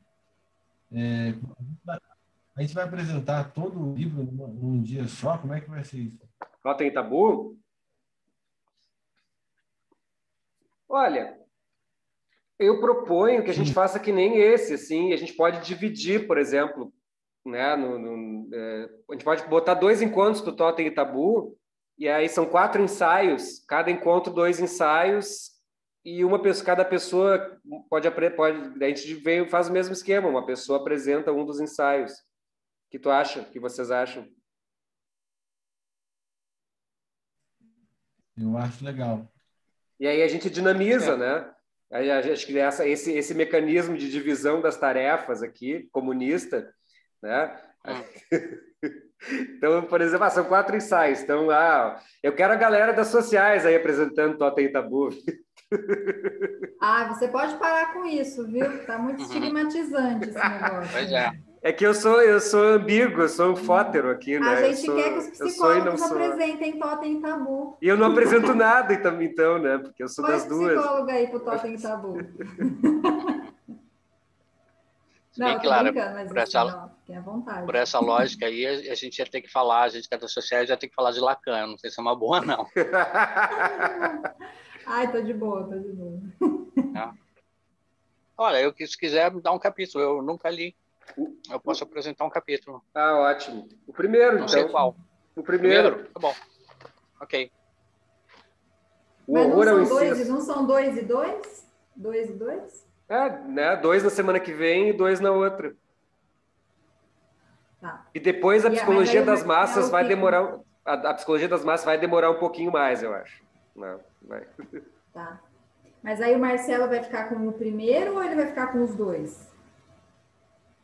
Não, o primeiro. O Zopo já se prontificou com o segundo aqui. Ótimo. A gente faz uma dobradinha, né? Ok. Beleza. Eu poderia apresentar o 3 sem ser na próxima semana, na próxima da próxima. Da próxima já tem o Marcelo e o Zopo. Na próxima, né? na próxima. Não, tá, mas ainda estou falando Totem e Tabu, o outro a gente ainda vai ver. Aí tem mais 2 pessoas para apresentar o ensaio 3 e o ensaio 4. Sim, eu posso ficar com 3. Tá. Sem ser na próxima, na próxima. Na outra, isso, tá. E só o último.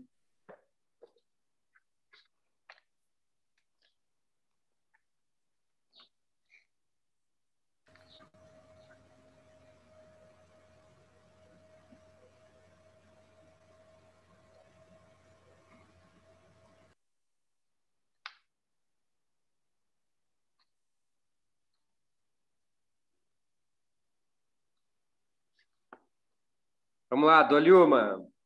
Eu vou fazer minha mãe mandou eu.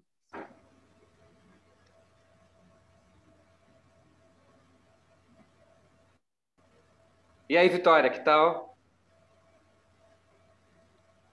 Topa o desafio?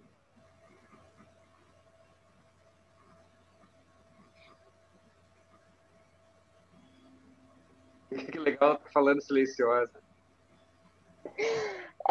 Posso negar dessa vez? Estou me habituando ainda, gente. Tô vendo como que funciona.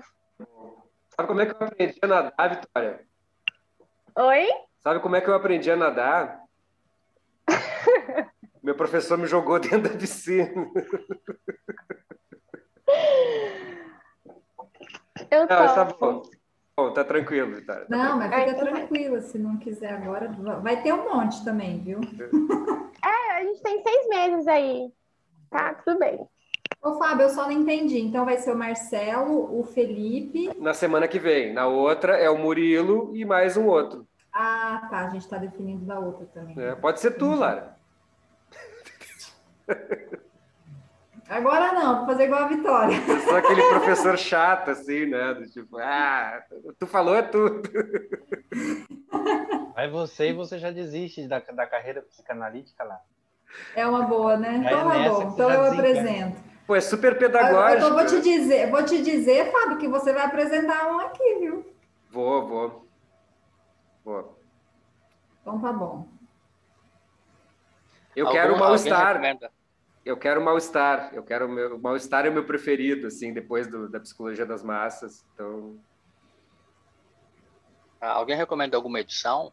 Que é melhor, que é pior, que é ruim, que não é? Do qual? Totem e Tabu? É. LPM. LPM? LPM Tá. Pocket, baratinho e tal. Aquele que jogaram lá no grupo é bom? Não sei, eu não vi. Tem Porque do Totem e Tabu? Não, do que a gente vai ler agora. É o Totem e Tabu. Totem e Tabu. Na verdade, ali é o volume 11 de obras completas da Companhia das Letras. Tá. Ele tá no volume 13 da Imago. Uhum. Tá? Dá para ler, né, gente? Dá para ler. Muitos psicanalistas bons psicanalistas se formaram lendo isso aqui, né? Não tem. Até a gente pode comparar as traduções, é uma coisa muito legal, como né, o Léo tinha falado ali, né? Esse acho que não tem muito problema nesse texto. Esse aqui não tem muito problema. Ele é mais o texto do Freud sobre antropologia, depois, né? Ele vai falar de psicanálise e tal, mas, né, se tu quiser ler o da Imago, né, tá tranquilo. Pode ler os dois, né?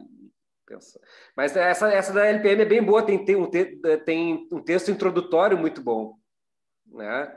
Tem essas edições da LPM. A da LPM tem textos introdutórios muito bons, né? Deixa eu botar aqui onde tem.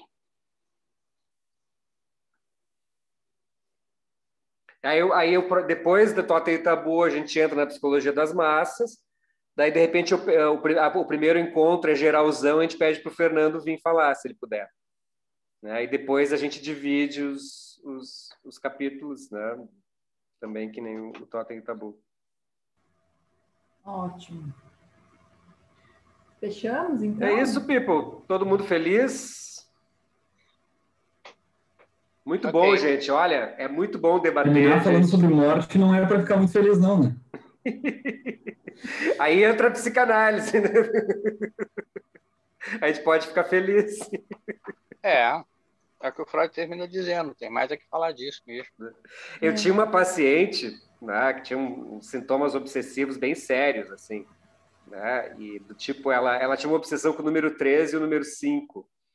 Né? Então, se ela ia lavar as mãos, ela tirava 3 toalhas ou 5 toalhas. Né? Se ela olhava para trás, né, ela tinha que olhar 3 vezes para trás, depois 5 vezes ou 5 vezes para trás.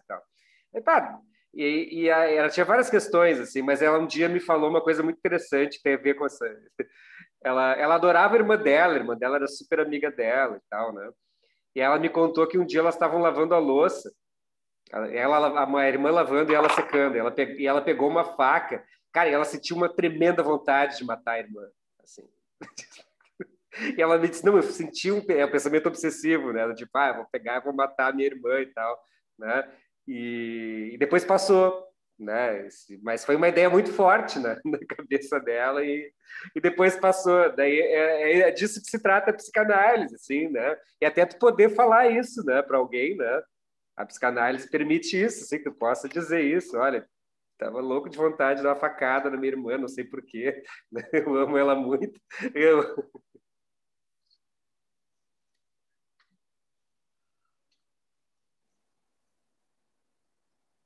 E é legal que você fala isso, não vai parar no manicômio. É. Alguém te denuncia, né? Então tá, people. Vocês estão felizes? Eu tô feliz. Fale, Vitória. O PDF que mandaram ali no grupo, essa daí vai ser a nossa leitura, então, para a próxima semana. Eu não sei, alguém mandou o Totem Tabu em PDF? Para as próximas 2. Isso, Vitória. Para as próximas 2. Entendi, ok. Na pasta do Drive também, tá? Na pasta do Drive lá que eu mandei pro pessoal, tem um arquivo com as obras completas do Freud em um Word. Né? E tem outros, essa é a tradução da Imago que eu dei uma ajeitada, assim, né? Fiz a minha própria tradução das obras completas do Freud. Então, em última instância, dá para usar também. Tá? Ele é o volume 13. É o volume 13, Totem e Tabu. Aqui, ó, volume 13. É horrível essa edição aqui, mas estava 100 pila as obras inteiras, imagina, no Submarino, daí eu comprei. É sempre útil. Né? Muito bom, pessoal. Olha, se continuar assim, o debate está muito bom. Eu gravei, tá? Gravei tudo. Aí eu vou subir pro... Não gravei tudo. Eu comecei, acho que perdemos uns 10 minutos. Eu me esqueci de novo de gravar. Né? Eu me esqueci de lembrar. Né? Então, vai estar lá. Eu vou botar no YouTube não listado, só para consumo próprio, assim, para quem perdeu o encontro, para quem quiser revisar e tal, né? Então, eu vou...